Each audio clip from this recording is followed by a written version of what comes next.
This is a message to Kathy Griffin. First of all, we do not accept your apology. It is not acceptable to do something you know is wrong and offensive, and then when you get caught, when you get embarrassed, now you want to apologize. It don't work like that. You knew it was wrong when you did it the first time.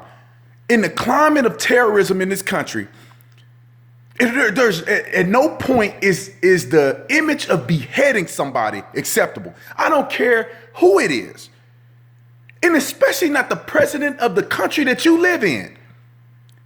You don't make fun of rape. You don't make fun of incest. You don't make fun of murder. You don't make fun of suicide. That's something that any adult with common sense knows right off the top. So the minute you think that any of that is funny, you knew better before you did it. And then I listened to the apology. I watched a couple seconds of it. I thought it was longer. I couldn't even watch it because I felt like it's stupid.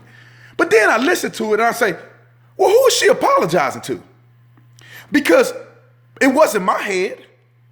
It was our president, which is ridiculous. And I think she should apologize to the American people.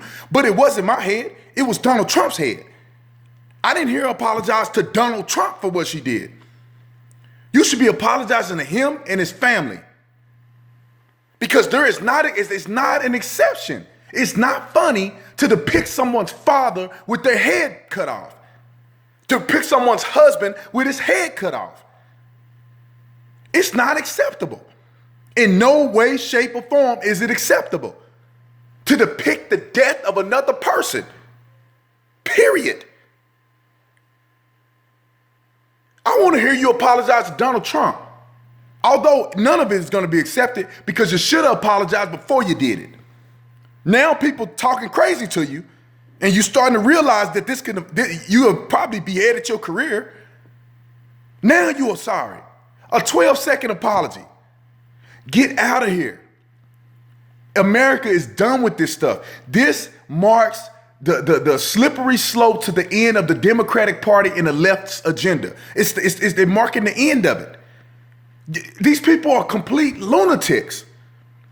Suppressing freedom of speech with this fake idea of tolerance, the most intolerant people that I have ever heard of.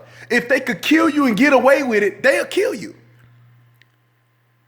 If they can shun you and put you in a box and isolate you on an island by yourself because you voted for Donald Trump, when the man ain't done nothing that bad, they'll isolate you and call that tolerance.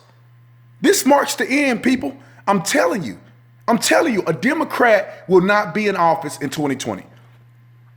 They think that they got it figured out. They think that if they push a negative agenda that's false, that somehow people are going to be dissuaded or fooled into believing it. It didn't work in the election. It did not work.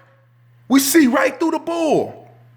We see right through Kathy's fake apology. We see right through it. You're not fooling us.